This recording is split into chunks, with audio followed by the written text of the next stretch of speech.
Thank you, Mr. President, colleagues of the Senate. Senate File 2336 is the Health and Human Services Appropriation Bill. It is a bill that funds the Department of Aging, Department of Health, Department of Human Services, and Veterans Affairs.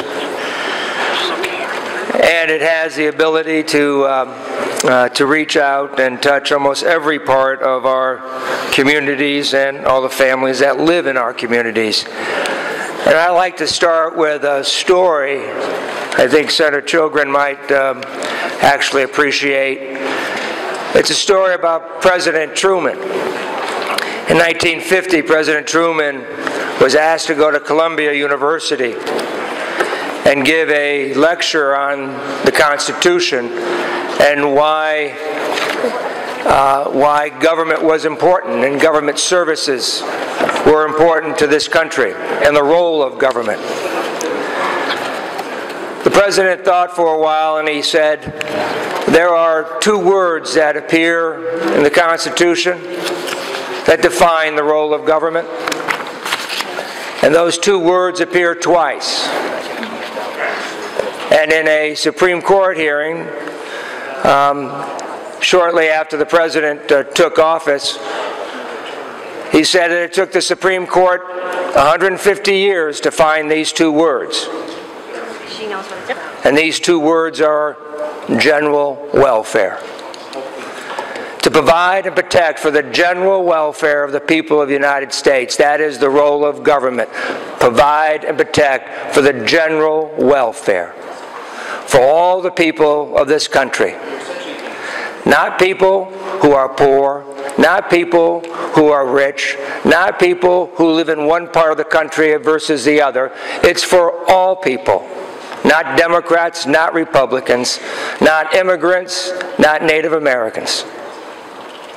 This is about all Americans. And this bill represents, at least we believe, represents the best of what government can do and provide.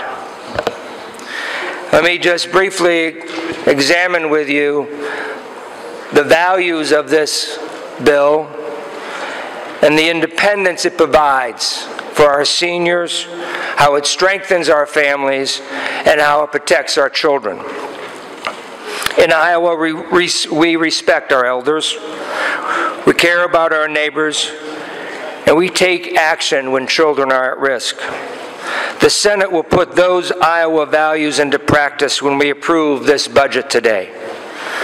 Here are some of the differences between the Senate version and the House version supported by House leaders. First, we're going to be helping seniors live independently. Iowa seniors want to live in their own homes as long as they can. We want our parents and grandparents to live in the most independent setting possible. Community-based services make that possible by bringing services to seniors at their home. By investing in community-based services, we will save money in the long term by avoiding more costly institutional care. When compared with the House Republican budget, the Senate budget works better for seniors through these additional investments. First, we provide $5 million to eliminate the waiting lists for home and community-based services. $3.1 million to increase access to assisted living facilities. $761,000 for in-home health care. $4.3 million for home and community-based services, and $100,000 to reestablish a statewide volunteer long-term care resident advocate program. But that's not all. Providing skilled caregivers to our parents and grandparents is a major part of this bill as well. It is impossible to overestimate the importance of Iowa direct care workers. There are over 70,000 Iowans working in this industry that take care of disabled Iowans, older Iowans, and families.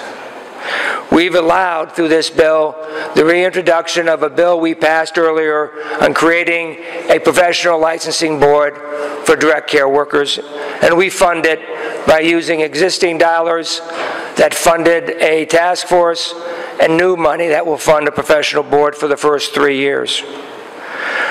We've added $2.5 million to nursing home facilities to direct care costs that will allow us to continue to pay direct care workers at a higher amount.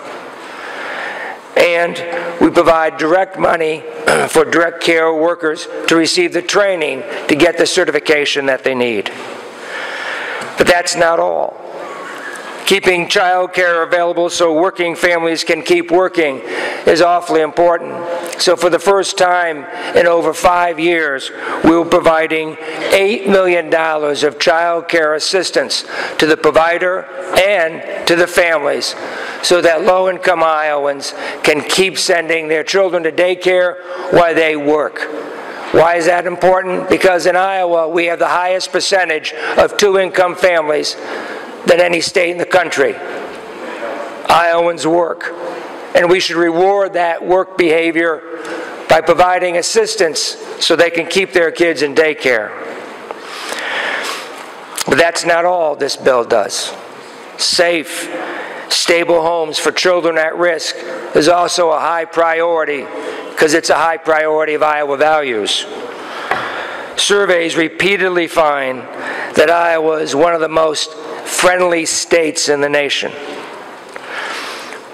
We should make that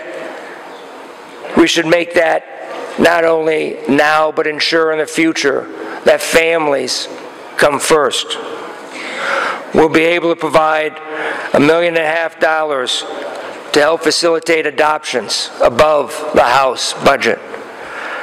Provide $400,000 for foster families so they can continue to provide a safe and cherished place for those children that have no parents. $1.2 million for group care and $1.25 million for child protection services throughout this state. And $97,000 for children who are aging out of foster care. But that's not enough. With Iowa values wanting to reach out to families and children and parents, we want to make sure that they have a safety net for hospitals and doctors, and we're going to prevent the cut of reimbursements to Medicaid to hospitals and doctors by preventing the governor's recommendation of cutting those reimbursement rates.